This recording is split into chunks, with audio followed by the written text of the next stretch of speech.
हम लाहौर के army museum में मौजूद हैं और यहाँ पर 1971 की जंग के हवाले से जो गैलरी कायम की गई है, हम आपको उसकी सैर कराएंगे और बताएंगे कि तारीख़ के झरोकों में असल तारीख़ क्या लिखी गई है 1971 की जंग में।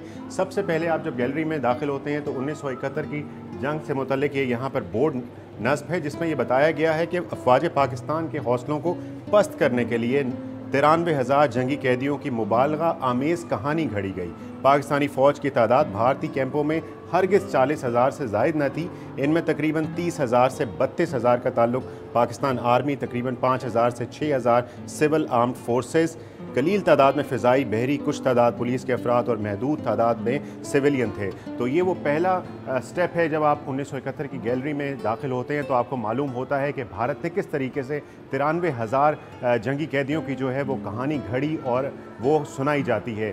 इसके साथ यहाँ पर इस गैलरी के अंदर ये नक्शा जात हैं और इस नक्शे में ये आइडेंटिफाई किया गया है कि किस तरीके से भारत में दहशतगर्द तंजीम मुक्ति बाहिनी के ट्रेनिंग कैंप्स मौजूद थे। और ये वो शहर हैं जिनको पॉइंट आउट किया गया है। ये जो आप लाल रंग का यहाँ पर डॉट देख रहे हैं, ये वो शहर हैं जहाँ पर मुक्ति बाहिनी के ट्रेनिंग कैंप्स जो थे वहाँ पर कायम किए गए भारत की जानिब से, और वहाँ पर ट्रेनिंग दी जाती रही ताकि मुनज़्ज़म अंदाज से बांग्लादेश में जो है वो एक अफरा तफरी का माहौल पैदा किया जाए और उनको ट्रेन किया जाए पाकिस्तान आर्मी के ख़िलाफ़। इसी तरह ये दहशतगर्दी में जो भारतीय मुआवनत थी उसके हवाले से ये तारीख़ यहाँ पर दर्ज है कि हर सेक्टर को दहशतगर्दी के कई कैंप्स में तकसीम किया गया और हर एक में 500 अफराद की बटालियन थी। भारत ने ऐसे 100 से ज़ायद दहशतगर्दी के कैंप्स कायम किए जहां 1 लाख से ज़ायद दहशतगर्दों को तरबियत दी गई। और ये उन कमांडर्स के नाम हैं, भारतीय कमांडर्स के, जो कि अल्फ़ा, ब्रावो, चार्ली, डेल्टा, एको और फॉक्सट्रॉट सेक्टर में मौजूद थे।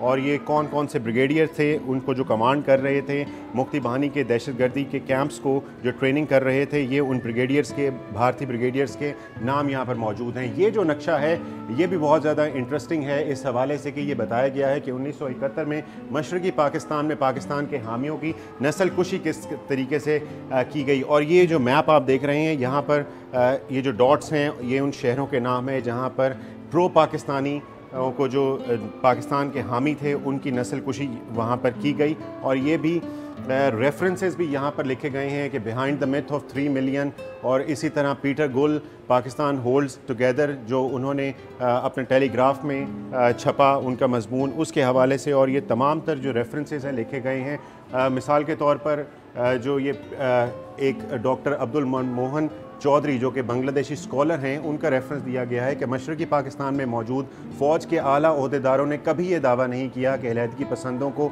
दबाने की कोशिशें आसान काम थी। ना ही उन्होंने कभी ये कहा कि पाकिस्तान की वहदत को बचाने के लिए कोई मासूम शहरी नहीं मारा गया। लेकिन फ़ौज के हाथों वहशियाना कत्लेआम और मुनज़्ज़म नस्लकुशी एक नामाकूल इल्ज़ाम से ज़्यादा कुछ नहीं है।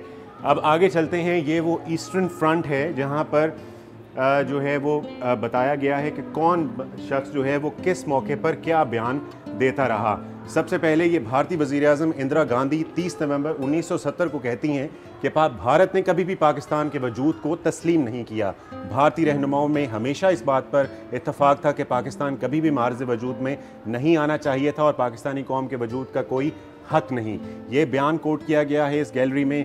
इसी तरह जो भारतीय वज़ीर-ए-आज़म, भारतीय नायब वज़ीर-ए-आज़म जो थे, उनका बयान है। उसके बाद नरेंद्र मोदी ने जो कहा कि 9 माह की जंग के दौरान भारतीय फ़ौज के सिपाही बंगाली गुरिल्लों और मुज़ाहमतकारों के साथ मिलकर इकट्ठे जंग लड़ते रहे। ये जो भारतीय वज़ीर-ए-आज़म नरेंद्र मोदी ने 8 जून 2015 को ढाका यूनिवर्सिटी में अपने ख़िताब के दौरान बयान दिया था, इस बयान को भी जो है इस गैलरी की हिस्सा बनाया गया है। इसके साथ साथ ये डीना, दिनाजपुर, बोगरा सेक्टर में बताया गया है कि वाक़यात की तफसील बयान की गई है। इसी तरह जेसोर सेक्टर में बयान किया गया है किस तरह पाकिस्तानी फ़ौज ने जो है नामसाइद हालात के बावजूद अपने से कई गुना बड़े दुश्मन के साथ जो है वो जंग लड़ी। अब आइए आगे चलते हैं और आगे चल के आपको दिखाते हैं कि इस गैलरी में और क्या मौजूद है। ये मेरे दाएं जानिब जो आप देख रहे हैं, ये लांस नाइक मोहम्मद महफूज निशान हैदर शहीद का जो है ये मुजस्समा साजी यहाँ पर की गई है। और दिखाया गया है कि किस तरीके से लांस नाइक मोहम्मद महफूज ने दुश्मन के बंकर में जाकर दुश्मन के सिपाही को जो है वो गर्दन से दबोचा, उनकी मशीन गन जो है वो छीनी। और ये जो हिस्ट्री यहाँ पर लिखी हुई है इसके मुताबिक ये लिखा हुआ है कि दुश्मन के मोर्चे की तरफ पेशकदमी के दौरान भारतीय तोपखाने की बमबारी से लांस नाइक मोहम्मद महफूज शदीद ज़ख्मी हो गए और उनकी मशीन गन नकारा हो गई।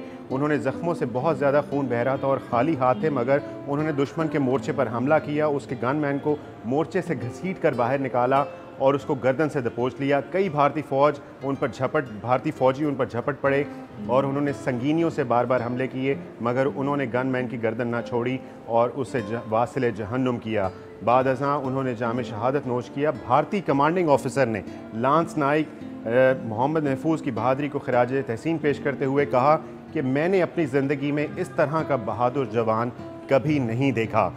इसी तरह ये जो आप मुजस्मा देख रहे हैं, ये मेजर शबीर शरीफ निशान हैदर का है।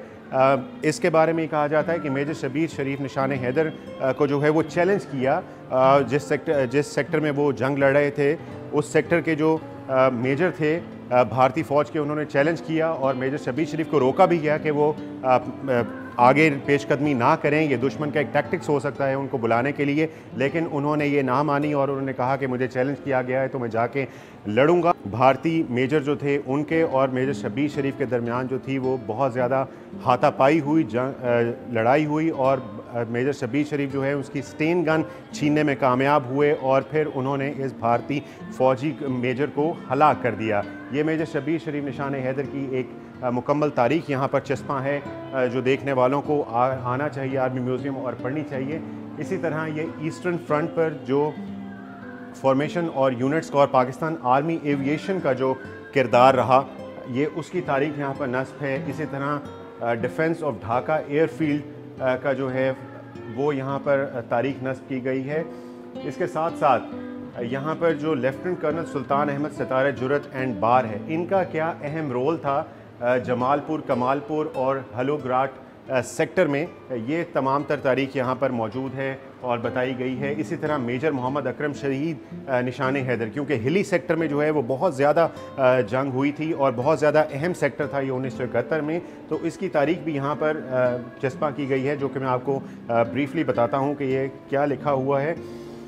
मेजर मोहम्मद अकरम की जो कंपनी थी, उन्होंने तमाम भारतीय हमलों को नाकाम बना दिया और उन्हें पाकिस्तान के 1 इंच इलाके पर भी कब्ज़ा ना करने दिया। मेजर अकरम दुश्मन की असलहा और अददी भर्ती को खातिर में ना लाते हुए 15 दिन से ज़ायद अरसे तक अपने जवानों की भरपूर रहनुमाई की और भारतीय अमला आवरों को भारी नुकसानात से दो चार किया। तो ये एक वो तारीख़ी गैलरी है लाहौर के आर्मी म्यूज़ियम में, जो कि बता रही है कि एक्चुअली हुआ क्या 1971 में, और 1971 की जंग जो है वो नामसाइद हालात के बावजूद पाकिस्तानी फ़ौज ने किस जज्बे के तहत लड़ी। ये जो स्क्रीन यहाँ पर नस्ब है, इस पर तमाम तर उन शोहदा की तस्वीरें, नाम और उनके जो यूनिट्स हैं उसकी तफसील यहाँ पर मौजूद है।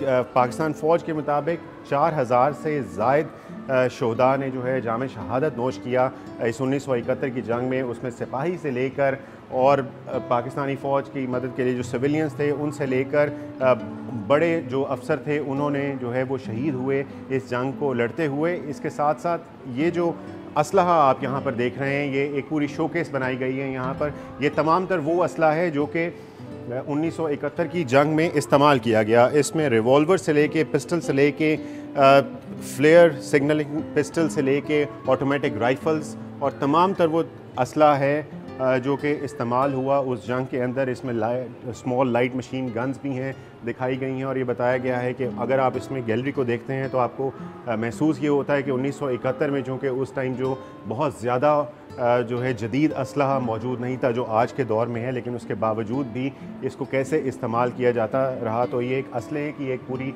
तारीख़ है और कैसे असलहा साजी जो है वो इर्तकाई मनाजिल को तय करते हुए आज के जदीद दौर तक पहुँची है। तो ये एक बड़ी जो है वो दिलचस्प शोकेस है। इसी तरह शकरगढ़ सेक्टर में सवार मोहम्मद हुसैन शहीद निशान हैदर का यहाँ पर तारीख़ नस्ब है कि जब 1971 की जंग शुरू हुई तो उनकी यूनिट शकरगढ़ सेक्टर पर दिफा पर थी। बतौर ड्राइवर वो यूनिट की जंगी कार्रवाइयों में हिस्सा नहीं ले सकते थे। उन्होंने रज़ाकाराना तौर पर यूनिट के हर ऑपरेशन में हिस्सा लिया, मशीन गन संभाली और मौत के ख़तरे से बेपरवाह होकर दुश्मन पर फायर कर दिया। 5 दिसंबर को उन्होंने दुश्मन की इन्फेंट्री टैंक और तोप खाने की बराह रास्त फायरिंग के बावजूद बड़ी बहादुरी से एक मोर्चे से दूसरे मोर्चे में अपने आदमियों को गोला बारूद मुहैया करते रहे।